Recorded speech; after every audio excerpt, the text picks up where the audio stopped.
ঈদের সকাল। ছোট্ট গ্রামে থাকে গরিব ছেলে রহিম আর তার মা। রহিম সকালে উঠে খুব খুশি হয়ে বলল, মা, আজ ঈদ, আমরা কি রান্না করব?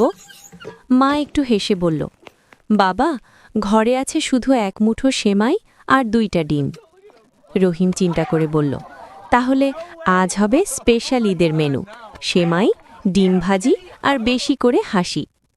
মাও হেসে ফেলল। ঈদের নামাজ পড়ে রহিম বাড়ি ফিরছে। পথে তার বন্ধুরা বলছে, আমাদের বাসায় পোলাও, কোরমা, রোস্ট।